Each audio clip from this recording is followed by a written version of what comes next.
Joburg Water says it's experiencing inconsistent water supply, which has contributed to shortages in the city of Joburg. The utility briefing the media on its plans to curb water supply problems. And watching that story for us is Newzroom Afrika's Nqobile Madlala, who attended that briefing. Nqobile, good morning to you. So, what is the reason for intermittent water supply to Johannesburg? Well, Koli, from what we have heard so far is that when they receive water, they're not receiving the same amount that is needed to ensure that they can distribute to their clients. But of course, I want to bring in now somebody to unpack that for us. And I mean, we understand that there is that inconsistent supply, but when you say that there's not enough water that you're getting, how much are you supposed to be getting and what are you getting currently? Sure. Thank you, Nqobile. So I think firstly and foremostly, I think one must understand that we buy potable water from rainwater and we store that in our reservoirs and distribute that to the end users. What we've been experiencing of recent times is inconsistent supply from the rainwater side. Now, what is meant by inconsistent supply is that we need a certain volume to pass through our meter in order to keep our reservoirs as full as possible. When the reservoirs are full as possible, then customers have a healthy water supply. What's been happening is we're not getting the required flow, and the reservoirs are at an all-time low, critically low to empty, and hence large areas go without water.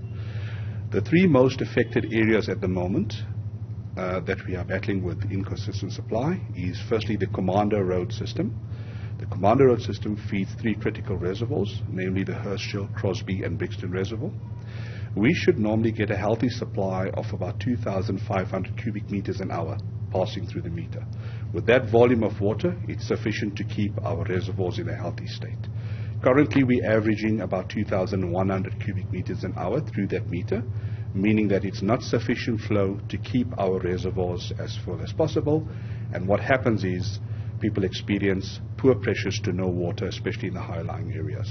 Which areas must brace themselves for low pressure, or some areas that will not be getting some water? Sure. So the first is the systems fed off the Commander Road meter. Currently, we are experiencing, quite critical low levels on our Brixton reservoir and tower.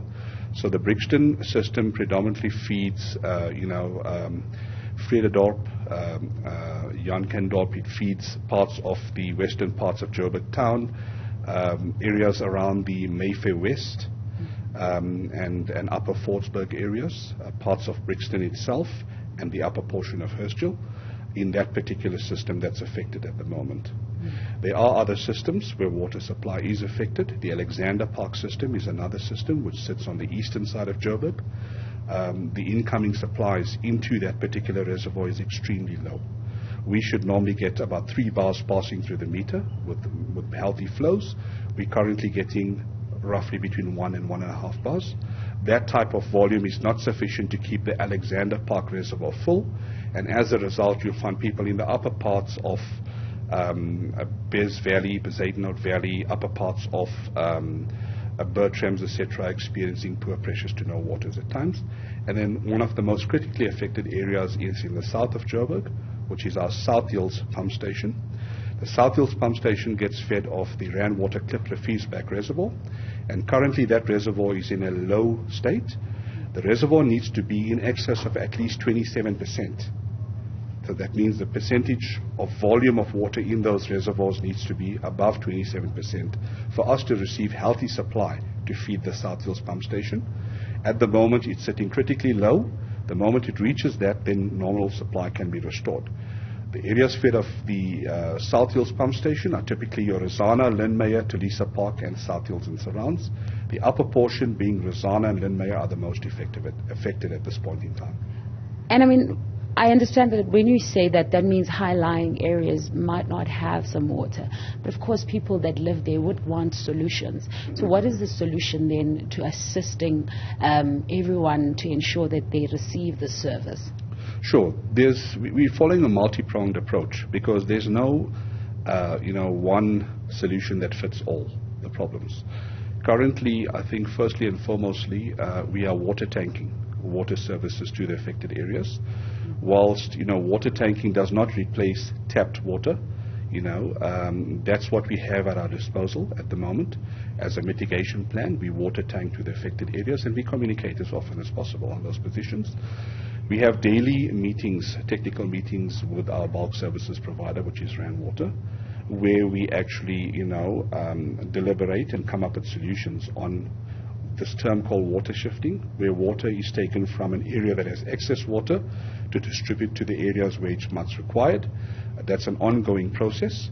Internally, as Joburg Water, we are manipulating valves on the outlet of our reservoir and distribution networks. The reason we do that, we throttle the outlets of the reservoirs in order to hold back water so we have sufficient capacity to feed customers during the day. Now, whatever we're doing at the moment is more a short-term solution to allow the Rand Water systems to recover. Do you have a long-term solution if Rand Water doesn't recover? Look, on the Joburg Water side, there's a lot of flagship projects that's happening at the moment. We do realize there is an infrastructure backlog in our system. We are currently in process of building certain pipelines, certain reservoirs, etc., to mitigate that particular risk.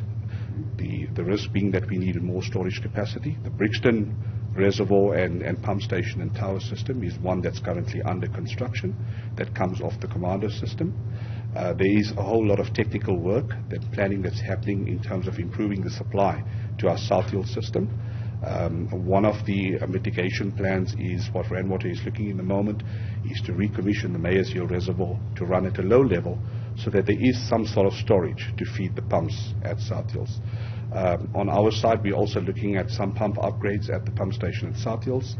And then as a whole, as a network, there's a whole lot of flagship projects that are on the go to improve capacity. Thank you very much for speaking to us. That is Logan Munsami. And of course, Xoli explaining there to us that they do have some solutions, but at this point, there are some areas that will be affected until Rand Water is able to speak to those issues, in which we understand that on Friday, Rand Water will be having their own briefing that will explain why there's some shortages in supply. Nqobile Madlala, thank you very much for that update.